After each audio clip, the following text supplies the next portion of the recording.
Biyoloji müəllimi Şəmsə Seyidbəyli bu gün sizə Dimtef toplusu 2-ci hissədən çoxalma və inşa mövzusunun 20-ci sualının izahını verəcəm. 20-ci sualda bizə nə deyir? Diaqramda insanın aybaşı disiplinin fazaları və davam etmə müddəti göstərilirdi.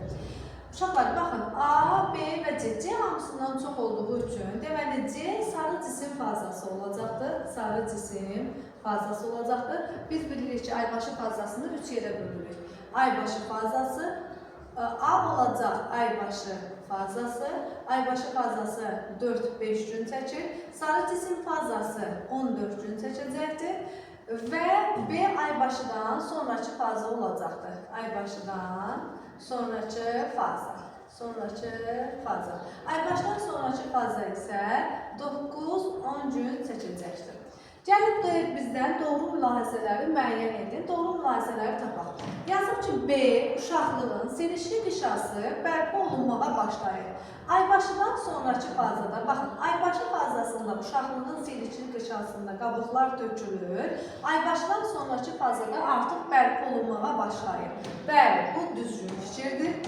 C aybaşı baş verir. Aybaşı baş verir A'da, amma C sarı cisim fazasıdır. Deməli, bu yanlışdır. A yeni folikullar yetişməyə başlayır. A aybaşı fazasıdır. Baxın uşaqlar, sarı cisim artıq aybaşı fazasında yoxdur. Ona görə folikullar yetişməyə başlayacaqdır. Düzgün fikirdir. C yumurta hüceyrə uşaqlıq borusunda olur.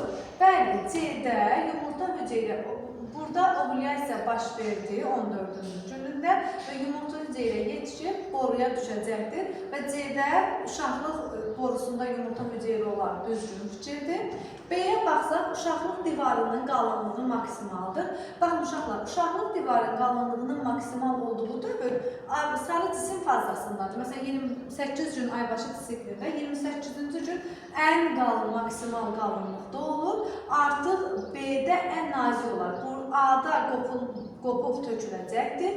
B-də isə nazikləşib sonra bərpa olunmağa başlayacaqdır. Yəni, uşaqlıq divarının qalınlığı maksimalı C-də olar, B-də olmaz. Bu da yanlışdır. Bizdən doğru fikirləri soruşduğu üçün 1, 3 və 4 olacaqdır. Düzgün variantımız C variantı. Sağ olun, təşəkkürlər.